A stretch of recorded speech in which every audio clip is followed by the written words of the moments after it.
नमस्कार मित्रों, स्वागत है आपका ज्ञान गंगा आयुर्वेद क्लासेस में। आज हम लोग बात करने वाले हैं चरक संहिता के सूत्र स्थान के 11वें चैप्टर का अंतिम जो पॉइंट है सिलेबस में, उसके बारे में बात करेंगे। अष्टत्रिक, ये चैप्टर कौन सा है? त्रिऐषणी अध्याय। जैसा कि नाम है त्रिऐषणी, तो इसका मतलब कि अष्ट मतलब 8। अष्ट का मतलब क्या होता है? 8 हो गया। त्रिक का मतलब हो जाएगा ऐसी चीज़ें जिसमें 3 चीज़ें हों, जिसमें 3 का ग्रुप हो, 3 का समूह रहे, मतलब 3 का समूह रहे। तो ये ऐसे 3 का समूह या ग्रुप 8 चीज़ें हैं। तो इसका मतलब कि हर एक में ये ऐसे 8 समूह हैं, ऐसे 8 ग्रुप है जिसमें 3 पाए जाते हैं। तो एक एक करके बात करेंगे। पहले नंबर पे बात करेंगे जो कि हम लोगों ने सबसे पहले देखा है। तो उनमें क्या दिखा है? त्रिऐषणा। तो देखेंगे पहले नंबर पे कौन सी है? त्रिऐषणा। ऐषणा अर्थात 3 प्रकार की इच्छा। कौन कौन सी थी हम लोगों ने देखा? तो उसमें देखा था सबसे पहले प्राण ऐषणा। प्राण ऐषणा। दूसरे नंबर पे क्या था इसमें? धन ऐषणा।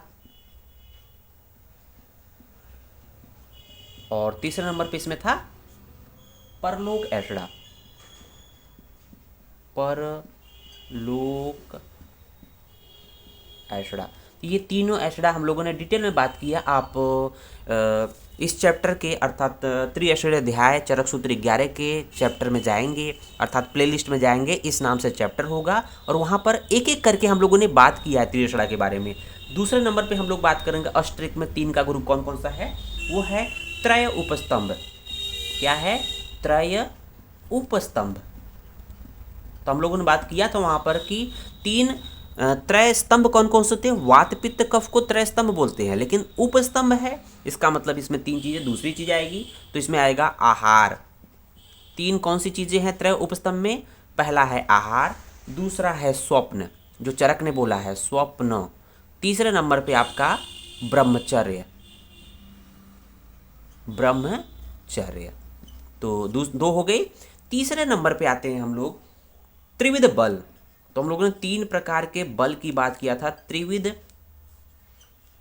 बल। तो देखेंगे 3 प्रकार के बल कौन कौन से होते हैं?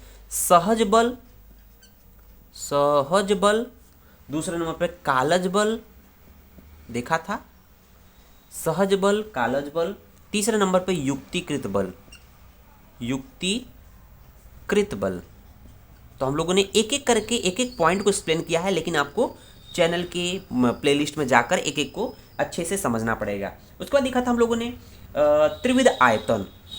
त्रिविध आयतन अर्थात 3 प्रकार के आयतन। आयतन का मतलब क्या होता है? कारण। किसका कारण? रोगों का कारण। तो आयतन, आयतन का मतलब क्या है? कारण।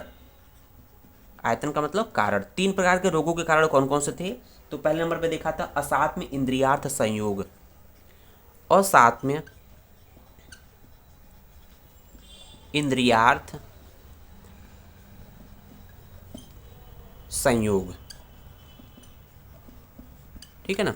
तो असाध्य में इंद्रियार्थ संयोग पहले नंबर पे था, संयोग है, इसको अच्छे से देख लीजिएगा। उसके बाद दूसरे नंबर पर हम लोगों ने देखा था इसमें कर्म, कर्म। और तीसरे नंबर पर काल। तो पहले नंबर पे असात इंद्रियार्थ संयोग, दूसरे नंबर पे कर्म और तीसरे नंबर पर काल का। इन तीनों का क्या था? अतियोग, अयोग, मिथ्या योग। इन तीनों का क्या था? अतियोग, अतियोग, अयोग, हम लोगों ने अच्छे से पढ़ा है, और मिथ्या योग। मिथ्या योग क्या होता है? अतियोग क्या होता है? मिथ्या योग क्या होता है? अयोग बहुत अच्छे से क्लियर कट हम लोगों ने किया है। तो इसको आपको चैनल पे जाना पड़ेगा, प्लेलिस्ट में जाना पड़ेगा। 5 नंबर पे हम लोग बात करते हैं तो वहाँ पर त्रिविध रोग। 3 प्रकार के रोग, इसको बोलते हैं त्रिविध रोग।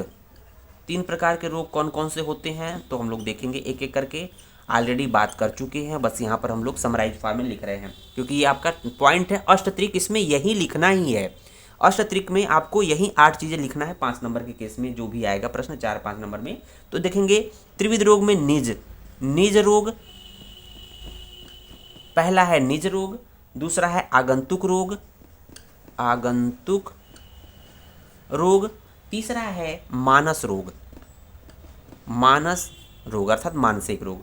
छठे नंबर पे हम लोग बात करें तो आ जाएगा त्रिविध रोग मार्ग, त्रिविध रोग मार्ग या त्रय रोग मार्ग जैसे भी कह सकते हैं, मतलब त्रय या त्रिविध रोग मार्ग। कौन कौन से रोगों के 3 रास्ते होते हैं?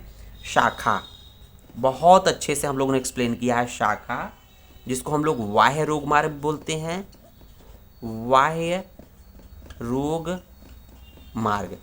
दूसरे नंबर पे है मर्म अस्थि संधि, मर्मास्थि संधि जिसको हम लोग क्या बोलते हैं? मध्यम रोग मार्ग, मध्यम रोग मार्ग भी बोलते हैं। और तीसरे नंबर पे कोष्ठ, कोष्ठ, कोष्ठ को हम लोग आभ्यंतर रोग मार्ग, आभ्यंतर रोग मार्ग भी कहते हैं। उसके बाद देखेंगे 7वें नंबर पे हम लोग का आता है त्रिविध वैद्य, त्रिविध वैद्य। वैद्य को हम लोग विशज भी बोलते हैं, अर्थात जो फिजिशियन होते हैं 3 प्रकार के। कौन कौन से? पहले नंबर पे त्रिविध वैद्य में देख रहे होंगे 7वें नंबर पे छद्मचर पहले नंबर पे है, दूसरा सिद्ध साधित है, सिद्ध साधित है, तीसरा है वैद्य गुणित वैद्य जिसको हम लोग जीविताभिसर के नाम से भी जानते हैं। तो इसका डिटेल वर्णन हम लोगों ने दिया है, प्लेलिस्ट में जाकर आप देख सकते हैं। 8वें नंबर पे जो लास्ट है अष्टत्रिक का जो 8वां पॉइंट है, देखेंगे अष्टत्रिक मतलब 8वें नंबर पे आ गया। त्रिविध औसत, 3 प्रकार के औसत जिसको हम हाल फिलहाल में पढ़े हैं। तो दैवोपाश्रय अर्थात देवता और राक्षस से संबंधित था। युक्तिपाश्रय अर्थात युक्ति मतलब योजना जुगाड़ से संबंधित था। सत्वावजय अर्थात मन को जीतने वाले जो भी औसत हैं उसको हम लोग सत्वावजय की बात करते हैं, सत्वावजय औसत की बात करते हैं। तो इस तरह से हम लोगों ने देखा कि मुख्य रूप से हम लोग को याद कैसे करना है। तो यहाँ पर देखेंगे त्रिऐषणा, ऐषणा मतलब इच्छा हो गई। त्रय उपस्तंभ तो याद रहेगा। और देखेंगे उसके बाद है बल, बल है, आयतन है अर्थात कारण है, 3 प्रकार के रोग हैं, 3 प्रकार के रोगों के मार्ग हैं, 3 प्रकार के वैद्य हैं, 3 प्रकार के औषध हैं। तो बच्चों देखो इसको याद कैसे करना है, फाइनल जो हम लोग अंतिम बात करते हैं। तो 8 चीज़ें हम लोग को याद करना है। पहले नंबर पे वैद्य है, दूसरे नंबर पे औषध है, तीसरे नंबर पे रोग है, चौथे नंबर पे रोग मार्ग है, 5वें नंबर पे आयतन है, 6ठे नंबर पे बल है, 7वें नंबर पे ऐषणा है, 8वें नंबर पे उपस्तंभ है। तो इसको हम लोगों ने ट्रिक बनाया है कि कैसे याद करना है। तो जो वैद्य होते हैं तो 3 प्रकार के वैद्य होंगे, ठीक है ना। वो वैद्य क्या करते हैं? 3 प्रकार के वैद्य हो गए। तो वैद्य की चिकित्सा करते हैं, वैद्य जो होते हैं चिकित्सा करते हैं। तो चिकित्सा किसके थ्रू करेंगे? औषध के थ्रू करेंगे। जो वैद्य चिकित्सा करते हैं औषध के माध्यम से, तो 3 प्रकार के औषध भी हो गए। और जब चिकित्सा करेंगे, लेकिन चिकित्सा किसकी करेंगे? तो देखेंगे रोगों की करेंगे, रोग के साथ साथ रोग मार्ग की करेंगे। याद रहेगा, रोग और रोग मार्ग की। जो वैद्य होते हैं वो औषध के द्वारा चिकित्सा करेंगे, लेकिन किसकी चिकित्सा करेंगे? रोग और रोग मार्ग की चिकित्सा करेंगे। तो रोग जो भी होते हैं उसका कोई ना कोई आयतन अर्थात कारण होता है। आयतन मतलब रोग का जो भी कारण है उसकी चिकित्सा कर रहा है वैद्य। जब उसकी रोग ठीक हो जाएगा तो क्या होगा? रोगी क्या हो जाएगा? बलवान हो जाएगा। बल, बल मतलब 3 प्रकार के बल। तो जब रोगी ठीक हो जाएगा, रोगी का रोग ठीक हो जाएगा, रोग और रोग मार्ग ठीक हो जाएगा, जिसकी वजह से मतलब आयतन हो रहा था, कारण हो रहा था, रोग उत्पन्न हो रहा था। अगर रोगी ठीक हो गया तो क्या होगा? उसके शरीर में बल की उत्पत्ति होगी। बल की उत्पत्ति होगी इसका मतलब 3 प्रकार के बल की बात हो गई।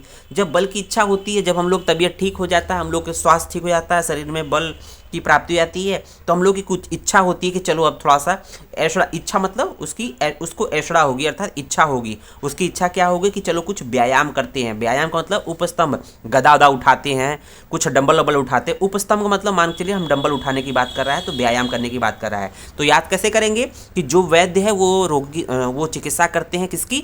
औषध के द्वारा चिकित्सा करते हैं। दूसरे नंबर पर औषध हो गया। और किसकी चिकित्सा करेंगे? तो रोग और रोग मार्ग की करेंगे। और रोग जो होते हैं उसके कुछ न कोई कारण या आयतन होते हैं। जब ये ठीक हो जाएगा रोगी तो उसको बल की प्राप्ति होगी। बल की प्राप्ति होगी तो उसकी कुछ इच्छा होगी, ऐशड़ा होगी कि हम चलो गदा उदा या डंबल वंबल उठाते हैं, जिम उम चलते हैं, अपने शरीर को अच्छा करते हैं। तो उम्मीद है ये पॉइंट समझ में आया होगा। और वीडियो अगर समझ में आया हो तो वीडियो को लाइक, शेयर और चैनल को सब्सक्राइब जरूर करें अगर आप चैनल पे नए हैं। धन्यवाद। जय हिंद, जय भारत।